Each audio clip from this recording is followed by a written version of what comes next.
Hello प्यारे बच्चों, आज हम आप लोगों को क्लास 12 का जो आपका स्थिर वैद्युतिकी है उसमें एक टॉपिक बहुत ही इम्पोर्टेंट टॉपिक है गॉस का नियम।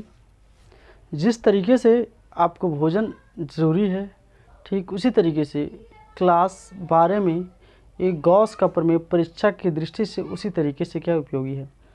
ठीक है, देखिए गॉस प्रमेय क्या होता है। गॉस प्रमेय किसे कहते हैं, सबसे पहले इसको यानी गॉस प्रमेय क्या होता है, किसी बंद पृष्ठ से गुजरने वाला कुल वैद्युत फ्लक्स, किसी बंद पृष्ठ से गुजरने वाला कुल वैद्युत फ्लक्स उसमें उपस्थित कुल आवेश का 1/एप्सिलॉन गुना होता है। ये क्या गॉस का प्रमेय है, यही गॉस का क्या नियम है। एक बात ध्यान दें, किसी बंद पृष्ठ से गुजरने वाला कुल वैद्युत फ्लक्स उसमें उपस्थित कुल आवेश का 1/एप्सिलॉन गुना होता है।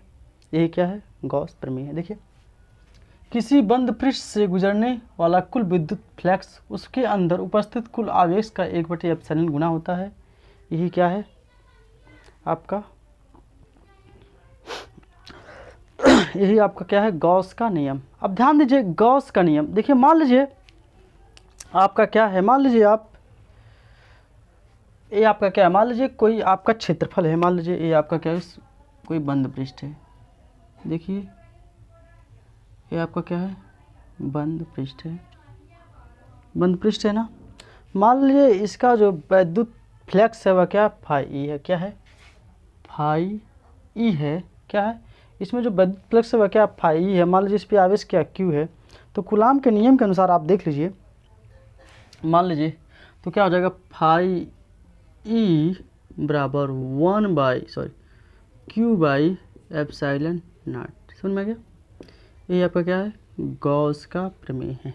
और एक तरीके से आप इसको और भी कह सकते हैं, फाई ई बराबर ई एस कास थीटा बराबर क्यू बाई एप्सिलॉन नॉट। क्यों, क्योंकि इससे पहले जो आपका जो वीडियो अपलोड हुआ था, फाई ई बराबर E S cos theta, surface कहीं कहीं पे क्षेत्रफल ले लिया जाता है, ई ए कास थीटा हो जाता है। समझ में आ गया। अब देखिए जब आपको गॉस का प्रमेय पता चल गया तो हमें क्या पता करना, गॉस के प्रमेय की उत्पत्ति। क्या करना है, गॉस के प्रमेय की उत्पत्ति। तो गॉस के प्रमेय की उत्पत्ति आपका क्या है, बहुत ही अच्छे तरीके से आपको समझ में आएगा। देखिए इसका प्रूफ कैसे होगा, इसका प्रूफ हम कैसे करेंगे, देख लीजिए। हम मान लीजिए आपका क्या है, सरफेस क्या है आपका यस है, टोटल सरफेस क्या है यस है। मान लीजिए इसके अंदर हम एक पॉइंट क्या लेते हैं, ओ लेते हैं। मान लीजिए इस पॉइंट क्या है, ओ है।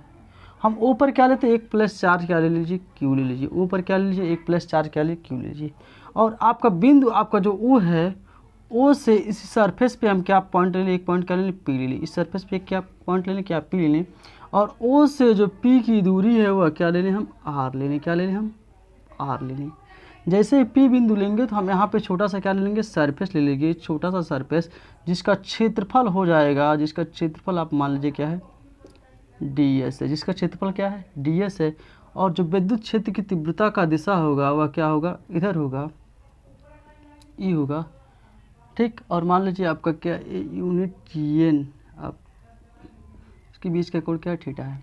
ध्यान दीजिए हम बिंदु ओ से और यहाँ से मिला दें, इस सिरे से इसको क्या कर दें, मिला दें।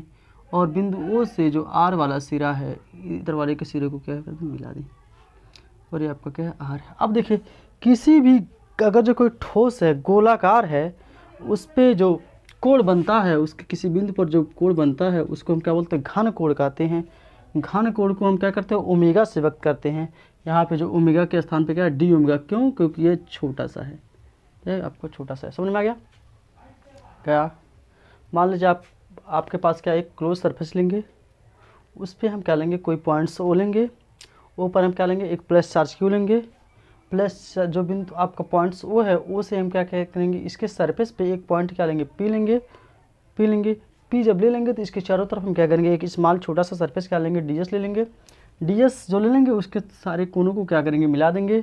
और जो आपका यहाँ पे जो कोण बना है, इस कोण को हम क्या करेंगे, घन कोण करेंगे। क्यों, क्योंकि एक ठोस पे हुआ है और जो घन कोण क्या है, छोटा सा है, इसको हम क्या करेंगे, डी ओमेगा लेंगे। समझ में आ गया।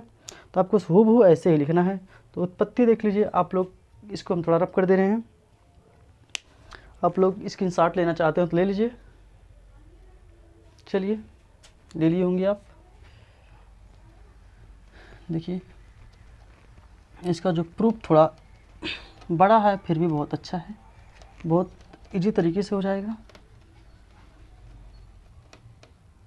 प्रूफ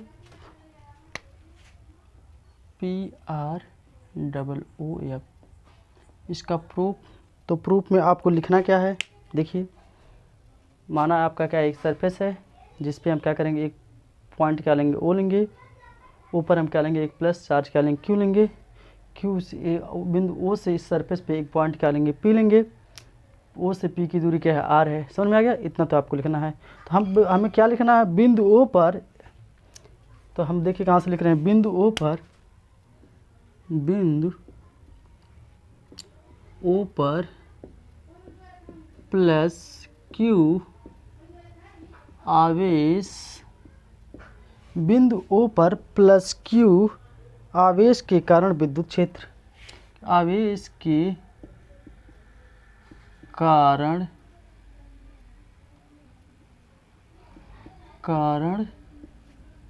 विद्युत क्षेत्र।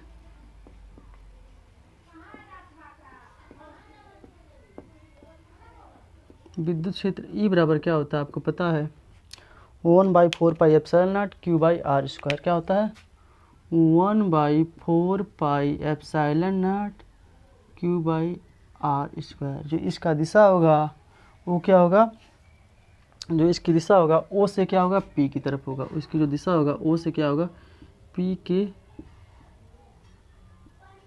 अनुदिश। समझ में आ गया। अब देखिए इसको आप क्या मान लीजिए, समीकरण 1 मान लीजिए। समझ में आ गया। अब हम क्या करेंगे, मान लीजिए ये क्या है, विद्युत क्षेत्र आपका क्या है E है, और E अगर जो मान लीजिए आप छोटा सा क्षेत्रफल लेंगे तो उस छोटे से क्षेत्रफल से क्या चुंबकीय बल रेखाएं क्या होंगी, बहुत ही क्या होंगी, कम गुजरेंगे। क्या करेंगे, उस छोटे से क्षेत्रफल से क्या होंगे, चुंबकीय बल रेखाएं क्या होंगी, कम गुजरेंगे। लिखिए यदि विद्युत क्षेत्र E, लिखिए यदि विद्युत क्षेत्र, यदि विद्युत क्षेत्र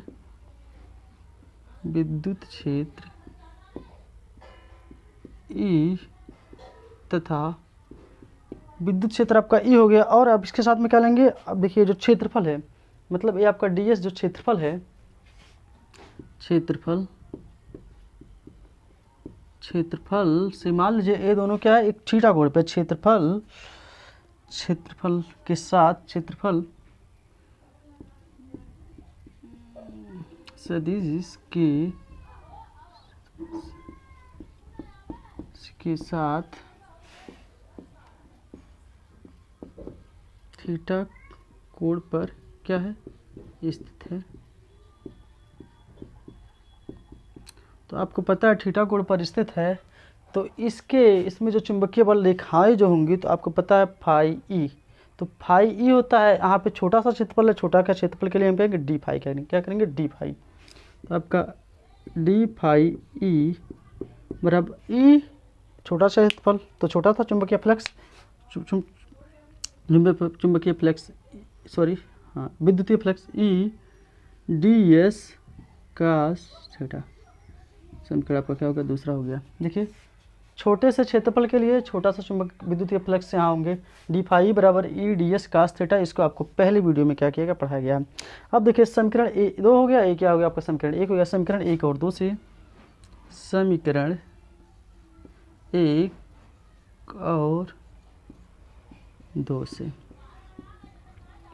तो समीकरण 1 और 2 से आप क्या कीजिए, आपको कुछ करना नहीं है। समीकरण 1 में देखिए ई का मान है कि नहीं है, समीकरण 1 में क्या है ई है, ई का मान यहाँ पे रख दीजिए, तो हो जाएगा डी फाई ई बराबर क्या हो जाएगा 1/4πε0 Q/r² इंटू कास थीटा। हो गया।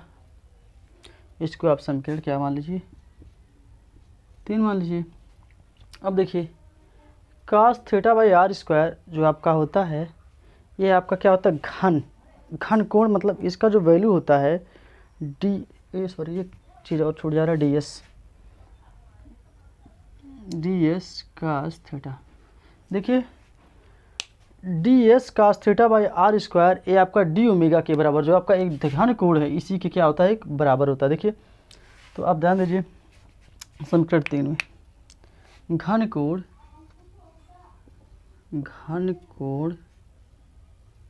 डी ओमेगा बराबर D cos theta by R square. तो कहाँ पे, जहाँ पे डी ओमेगा बराबर है यहाँ पे देखिए डी एस नहीं लिखा गया है, डी एस देखिए जहाँ पे डी ओमेगा, जहाँ पे D S cos theta by R square है वहाँ पे हम क्या लिख दें, डी ओमेगा। तो जो यहाँ पे बना हुआ है वहाँ पे हम क्या लिख दें, डी ओमेगा। देखिए समीकरण 3 से समीकरण 3 से हम क्या करेंगे, तो यहाँ पे क्या लिख दें, पूरे की जगह पे D omega D phi E बराबर, देखिए क्या हो जाएगा 1/4 pi epsilon naught Q into D omega. हो गया कि नहीं, हो गया। अब हम क्या करेंगे भाई, ये छोटे से क्षेत्रफल के लिए क्या आपका विद्युत फ्लक्स का मान है, छोटे से क्षेत्रफल के लिए है। अब हम पूरे के लिए क्या करेंगे, इसको क्या करेंगे, समाकलन कर देंगे। कुल विद्युत फ्लक्स, कुल विद्युत फ्लक्स, तो कुल विद्युत फ्लक्स के लिए हम क्या कर दें, इसको क्या कर दें, समाकलन कर दें। तो कुल, अगर जो मान लीजिए कुल विद्युत फ्लक्स को आप जोड़ते चले जाएंगे, लास्ट में आपको क्या मिलेगा, एक विद्युत फ्लक्स मिलेगा। मान लीजिए वो आपका विद्युत फ्लक्स क्या है, फाई ई है। उसके बाद जो छोटा छोटा आपका क्या विद्युत फ्लक्स है, इसको हम क्या कर दीजिए, समाकलन कर दीजिए। समाकलन हो गया तो हमारे पास देखिए यहाँ पे क्या बचा, क्या है ऊपर देखिए q by 4 pi epsilon not D omega. तो हम क्या करेंगे, q by 4 pi epsilon not into D omega को हम क्या करें, सॉरी इनको सबको क्या करेंगे, कॉमन कर लेंगे। तो कॉमन करने के बाद हमारे पास क्या बचा, q by 4 pi epsilon not D omega बराबर फाई ई। हो गया, मिल गया। अब देखिए आपको पता है कोई भी घन है उस पे जो कोण बनता है वो कितने का बनता है, 4 पाई का बनता है। तो ये छोटा सा जो डी ओमेगा है इसको पूरे इस तरीके से अगर जो गोल घुमा देंगे तो कितने का बनेगा, 4 पाई। यानी डी ओमेगा जहाँ पे आपका समाकलन है डी ओमेगा, इसको आप समाकलन करेंगे तो कितना आएगा, 4 पाई के बराबर। कितना आएगा, 4 पाई के बराबर। तो कहाँ पे हम यहाँ पर डी ओमेगा के स्थान पे क्या लिख दें, 4 पाई। तो फाई ई बराबर क्या हो जाएगा, q by 4 pi epsilon not into 4 पाई। तो 4 पाई से 4 पाई क्या हो गया, कट गया। तो फाई ई बराबर q बाई एप्सिलॉन नॉट। आप देखेंगे आपका ही क्या है, गॉस प्रमेय। ये क्या आपका गॉस प्रमेय, गॉस, यही गॉस प्रमेय है। समझ में आ गया। एक बार और देखिए आपको करना क्या है, आपको कुछ नहीं करना है, बस आपको एक थोड़ा सा चीज़ करना है। सबसे पहले आप पूछेगा गॉस प्रमेय क्या होता है, सिद्ध कीजिए। तो आपको कुछ करना नहीं है, पहले आपको गॉस का प्रमेय लिख रही है। किसी बंद पृष्ठ से गुजरने वाला कुल विद्युत फ्लक्स उसमें उपस्थित कुल आवेश का 1/एप्सिलॉन गुना होता है। ये गॉस प्रमेय है। प्रूफ के लिए क्या करेंगे, हम क्या करेंगे, एक बंद पृष्ठ ले लेंगे, बंद पृष्ठ में कोई क्लोज सरफेस ले लेंगे, उस क्लोज सरफेस पे क्या करेंगे, कोई एक पॉइंट क्या लेंगे, वो पिक कोई बिंदु ओ ले लेंगे। जैसे यहाँ पे ओ लिया गया, उसके बाद ओ पे हम कोई आवेश क्या ले लेंगे, क्यू ले लेंगे। यहाँ पे क्यू ले लेंगे, उसके बाद किसी सरफेस पे हम कोई पॉइंट लेंगे, मान लीजिए उस पॉइंट्स को हम क्या ले लिए, पी ले लिए। तो पी जब ले लेंगे इससे इसकी दूरी क्या कर देंगे, आर लिख देंगे। ऐसे हम क्या करेंगे, लिख देंगे जैसे चित्र में क्या है प्रदर्शित है। उसके बाद करेंगे प्लस क्यू, बिंदु ओ पर प्लस क्यू आवेश के कारण विद्युत क्षेत्र की तीव्रता, तो विद्युत क्षेत्र की तीव्रता या बाई क्यू होता है, या ई बराबर 1/4 pi epsilon naught Q by R square. तो आप क्या करेंगे 1/4 pi epsilon Q by R square. उसके बाद ये हमको पता चल गया। उसके बाद आपको पता है, मान लीजिए आपका क्या छोटा सा क्षेत्रफल है, तो छोटा सा क्षेत्रफल है तो इसके अंदर जो चुंबकीय बल रेखाएं, सॉरी विद्युतीय फ्लक्स होंगे, जो विद्युतीय फ्लक्स होंगे वह क्या होगा, बहुत कम होगा। तो विद्युत फ्लक्स बराबर फाई ई बराबर आपको बताया गया E into S cos theta. तो कास थीटा बताया गया है, तो यहाँ पे क्या छोटा सा क्षेत्रफल है तो छोटा क्षेत्रफल के लिए डी एस हो जाएगा। तो फाई ई बराबर E into D S cos theta. तो यहाँ पे आपका डी फाई ई बराबर E into D S cos theta, क्यों, क्योंकि आपका क्या है छोटा सा क्षेत्रफल है। जब छोटा सा क्षेत्रफल होगा तो इसके लिए जो विद्युतीय फ्लक्स जो विद्युत फ्लक्स होगा वह क्या छोटा सा होगा, इसलिए यहाँ पे क्या मान लिया हम, डी फाई मान लिए। उसके बाद क्या किए, समीकरण 1 से इसका मान रख दिए, ई के स्थान पे 1/4 pi epsilon naught Q by R square हो गया। उसके बाद घन कोण जो होता है डी ओमेगा बराबर होता है D S cos theta by R square. तो जो वहाँ पर D S cos theta by R square है वहाँ पे क्या कर दिए, डी ओमेगा लिख दिए हैं। अब देखिए जो डी ओमेगा होता है आपका क्या एक घन कोण है, और किसी भी घन पे जो कोण आपका टोटली बनेगा वह कितना बनेगा, 4 पाई बनेगा। तो कितना बनेगा, 4 पाई बनेगा। तो इसको छोड़ दिए हैं। उसके बाद हम क्या करेंगे, छोटे से क्षेत्रफल के लिए तो भाई D phi E into Q, sorry देखिए ये समाकलन चिन्ह आप भूल गए हैं।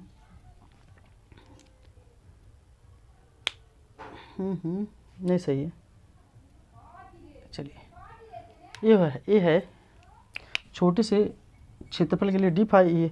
हम पूरे को क्या करेंगे, अगर मान लीजिए मैं पूरे सरफेस के लिए लूँगा तो इसको क्या करूँगा, इंटीग्रल कर दूंगा। तो छोटा सा क्षेत्रफल, छोटा सा विद्युत क्षेत्र का विद्युत फ्लक्स, छोटा सा विद्युत फ्लक्स, छोटा सा विद्युत फ्लक्स, लास्ट में क्या हो जाएगा आपका बड़ा सा विद्युत फ्लक्स हो जाएगा। तो आपका क्या हो गया, फाई ई हो गया। तो फाई डी फाई ई का हम समाकलन कर दिए तो Q by 4 pi epsilon D omega. तो जो Q by 4 pi epsilon not है ये आपका क्या है, कांस्टेंट वैल्यू है। तो समाकलन किसको क्या करेंगे, बाहर लेंगे। और डी ओमेगा, जो डी ओमेगा का जो समाकलन करेंगे तो कितना आएगा, 4 पाई आएगा। तो जहाँ पे डी ओमेगा यहाँ पे है वहाँ पे उसके स्थान पे हम कह लिए 4 पाई से 4 पाई क्या किया, काट दिए। तो क्यू बाई फाई ई बराबर क्यू बाई एप्सिलॉन नॉट, ये आपका क्या है, गॉस प्रमेय। अगर जो ये वीडियो आपको अच्छा लगा होगा तो चैनल को लाइक कीजिए, सब्सक्राइब कीजिए, ताकि हम इसका और अच्छे तरीके से आपको एक्सप्लेन करें। एक बात ध्यान दीजिए, इसके बाद गॉस के नियम के बाद हम तुरंत इसके पढ़ाएंगे गॉस नियम के अनुप्रयोग। अगर जो गॉस का नियम आपकी परीक्षा में नहीं आता है तो गॉस के नियम के अनुप्रयोग आएगा। समझ में आ गया, ये पक्का है, 100% सही है कि ये आएगा।